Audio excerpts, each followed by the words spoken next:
Pemirsa, untuk mengetahui kekisruhan yang terjadi di TPLN di Sydney, segera kita berhubung dengan Ketua PPLN Sydney, yakni Bapak Heranuddin. Selamat pagi Pak Heranuddin, bisa diceritakan ya Pak ya, apa yang terjadi dan mengapa pencoblosan suara di Sydney ini sempat berlangsung ricuh Pak? Ya, selamat pagi Mbak Ledi. Terima kasih atas kesempatannya. Pada intinya TPS dibuka sejak jam 8 pagi sampai jam 6 sore. Puncaknya adalah ketika jam 5 sore di mana DPK bisa melakukan pencoblosan. Pada saat itu jumlah pemilih DPK membludak. Dari panitia KPPSN sudah berusaha semaksimal mungkin untuk memasukkan pemilih dalam sesuai kapasitas maksimal gedung. Seperti contohnya adalah town hall, di mana itu sangat banyak.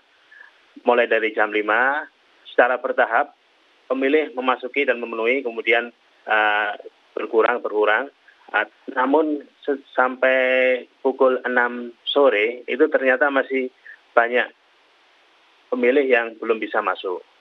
Sehingga karena pertimbangan dengan musyawarah dengan Panwaslu, saksi yang hadir maupun pihak keamanan terkait, ditutup jam 6. Karena pertimbangan izin penggunaan gedung dan security. Sehingga kami terpaksa menutup jam 6 sore. Nah, Kenapa? Nah, yang menjadi pertanyaan berikutnya nih Pak, apakah betul di TPS yang sempat ricuh ini dikarenakan gedungnya merupakan gedung sewaan sehingga tidak bisa diperpanjang waktu sewanya? Ya, betul. Gedung yang dipakai di Town Hall adalah kita menyewa dari konsil setempat. Jadi kita sewanya sebenarnya sampai jam 8. Kita menyelesaikan pemilih yang mencoblos itu sampai jam 7. Yang sudah masuk ke gedung, kita selesaikan semua sampai jam 7 malam. Selanjutnya dilakukan rekapitulasi, administrasi dan sebagainya. Harusnya selesai jam 8, cuma kita nggak cukup, kita perpanjang sampai jam 9. Ya, karena dari security sendiri, itu ada kebijakan yang sangat ketat ya, karena Town Hall merupakan aset dari konsil setempat, merupakan heritage atau warisan dari konsil setempat. Ya. Nah, kemudian apakah para pemilih yang ada di daftar tambahan ini tidak bisa dialihkan untuk ke TPS lain, Pak? Bukan pemilih khusus ya, DPK ya, maaf. Kalau pemilih tambahan dan pemilih tetap DPT dan DPTB itu sudah terlayani sejak jam 8 pagi sampai jam 5 sore. Untuk DPK ini memang khusus.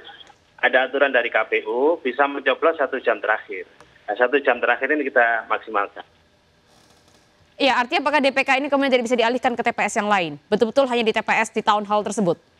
Ya, untuk DPK itu sebenarnya tidak ada ketentuan di mana TPS tempat mencoblos, bisa di mana saja. Cuma mungkin karena Town Hall itu merupakan tempat yang strategis. Jadi banyak yang menuju ke Town Hall karena tempatnya sangat mudah diakses. Baik, Pak, lantas bagaimanakah tanggapan PPLN terhadap petisi warga yang meminta agar pemilu bisa diulang kembali, Pak? Ya. Jadi ini kasus sebenarnya untuk DPK ya, daftar pemilih khusus yang mana tidak tercatat dalam daftar pemilih tetap. Kita sudah berkonsultasi dengan KPU maupun dari Panwaslu Sydney. Saat ini kita menunggu dari Panwaslu Sydney seperti apa. Pada intinya ketika hari Rabu nanti itu adalah penghitungan suara. Sehingga diasumsikan kalau terjadi pemungutan suara ulang atau tambahan itu mungkin sebelum tanggal 17. Baik, terima kasih Ketua PPLN Sydney Bapak Heranuddin atas kesempatan dan waktunya untuk bergabung bersama kami di seputar iNews Pagi. Terima kasih Pak dan selamat bertugas kembali.